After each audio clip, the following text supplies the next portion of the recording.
AEO is one of the newest buzzwords in digital marketing. But here's something a lot of people don't know. I was doing AEO before it even existed. A little over a decade ago, I saw something in the data that most SEO pros didn't even notice. I wasn't trying to chase the search engines, I was trying to answer people, and it completely changed the game. In this video, I'm going to share the origin story of answer engine optimization, where it came from, why I teach it, and how it's evolved into the most powerful strategy for building visibility and building trust online. Let's dive right in.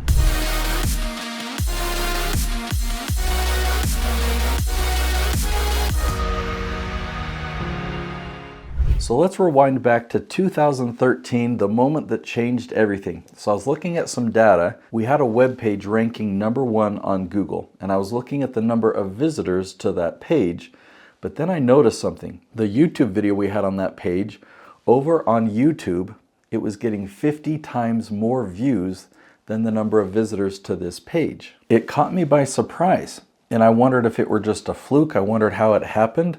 But then I looked at another example and I saw the same thing, and another example and another example. I found that this was a very consistent pattern. So I had a choice to make.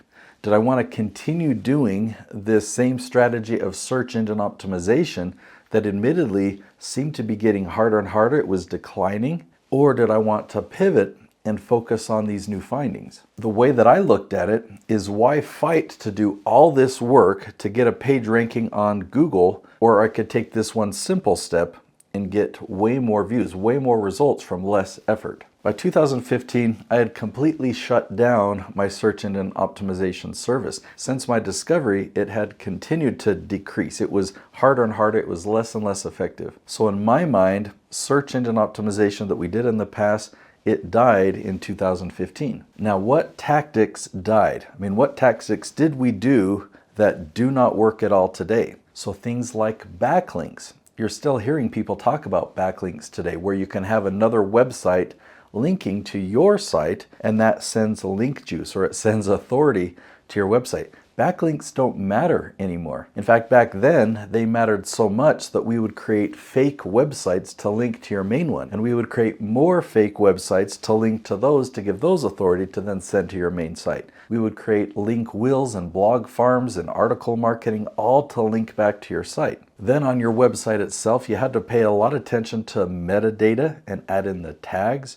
We would put infographics and YouTube videos and anything that we could tag and label to optimize this page. So how much of that do we need to do today? The answer is actually zero. We don't need to do any of those things. We don't need to worry about the keyword tags. We don't have to worry about any type of linking or spam content or anything like that. Instead of trying to trick the algorithm, what we focus on today is the person actually searching for this content, right? We focus on them. What are they searching for? And how do we give them the best answer possible? And the amazing thing is, these search engines, or now these answer engines, whether it's Google, YouTube, or ChatGPT, they've gotten really good at knowing what content provides the best answers. You don't have to do metadata. You don't have to do any of that trickery anymore. You just create the content that has the best answer, and these answer engines know how to analyze it, know what the content's about, and it knows how to test it. So it will take this person and your content, it will pair them together, and it will test that interaction. It will test another person and their interaction, and it will come to know whether your content is a really good fit, if it's well liked. So one thing that I want to address as I talk about this answer engine compared to a search engine, Google's actually changed. Google's a lot different today than it was back in 2015. Back in 2015 and prior, Google ranked websites, right? You'd go there to search and you'd look through a list of websites. We don't find websites today. Well, you may be thinking, what do we find then? Well, we find the AI overview, and we find ads, and then when we get to real content, what do we find? We find YouTube videos, and we find blogs, and we find Wikipedia, and we find Reddit quotes. All the best content as it relates to that search. What's the person searching for, and let's give them the answer. What about when you search on YouTube? Yeah, if you ask a question, you'll find videos that answer that question. Now, what happens when you go to ChatGPT? Well, ChatGPT will try and give you a quick answer if that's what you're looking for. But if you keep digging and you really want an answer, you don't want something generated, because these AI tools can do a couple of different things. It can generate content for you, it can generate artwork, or it can make up poetry. But if you want to learn something and you need facts, then you need it to work as an answer engine, not a generative engine. So an answer engine isn't going to make up the answer, but it's going to give you resources. So ChatGPT will recommend Wikipedia. It'll recommend an Amazon product page if there's a product you could use. It regularly references YouTube videos and especially education videos that answer the question that people are asking. Now, when we go into YouTube analytics, we can look at where the views come from, and you can see, oh, this is how many views we had because ChatGPT said go watch this video, and the people did. So this shift away from website SEO to YouTube ranking, it had another benefit. Instead of just visibility and having your website ranking on Google, now we're having our videos viewed, and videos do really well to build trust, especially if it's not a promo video, right? If you're making these videos to answer people's questions, then it's what they're searching for. And of course, they're going to watch those videos all the way to the end because they want the answer. So if you just really leverage that, you've got the expertise, they have the question, now they're watching you, and you can just answer them and give them value, so it automatically builds trust. It really took the game to a higher level because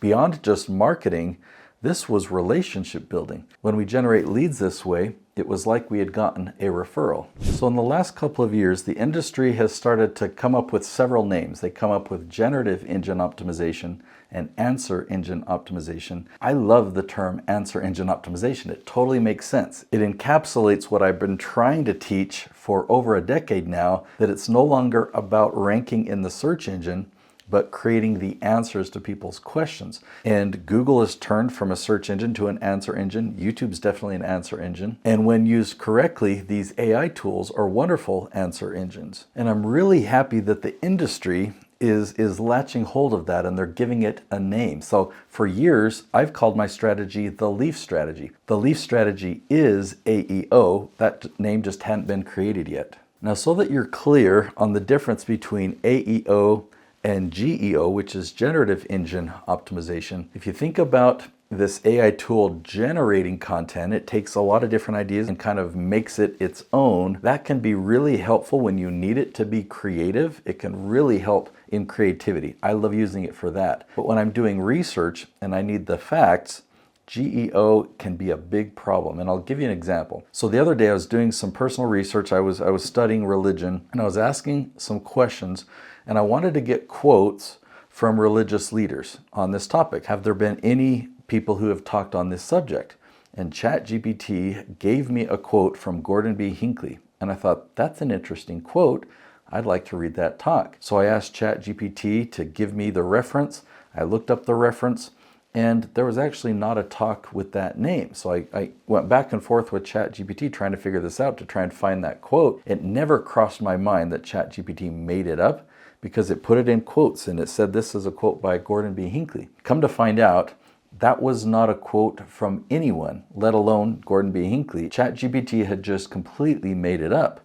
That is not acceptable. You can't have a tool as valuable as ChatGPT is making things up and attributing it to real people as quotes. A lot of people have been experiencing these things and have been wising up to know that, okay, if I get data from ChatGPT, I've really got to verify it. I've got to double check the measurements, or I've got to double check the resources. The part of answer engine optimization that I love the most is that these tools do a really good job of finding quickly the best resources and the best answers. So that gives us a huge opportunity.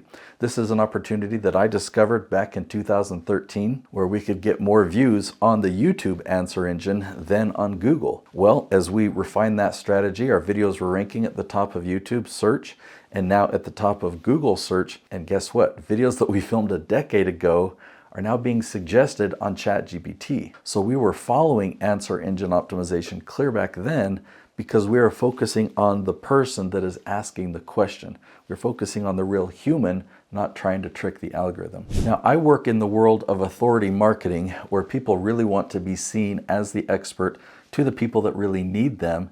And that's what answer engine optimization really does. If you follow this strategy the right way, you have real evergreen content. It like future-proofs your content, so you can find the questions that your target audience is asking, and you can make the right content that'll be there when they need it. There are a lot of people out there talking about answer engine optimization, but if you really want to learn from somebody who knows how to do it inside and out, because I've been doing it for over a decade, I want to teach you my entire Leaf strategy. I have a webinar and I'm going to give you a free invitation. And what you're going to learn in this webinar is what you can do to find the questions your target audience is asking, what type of content to create, how your videos should be structured, and how you can get it to rank at the top of YouTube as well as Google and ensure that it's showing up in ChatGPT. So the webinar is called The Leaf Strategy. You can go to theleafstrategy.com, leaf as in the leaves on a tree. So theleafstrategy.com. I'll see you there.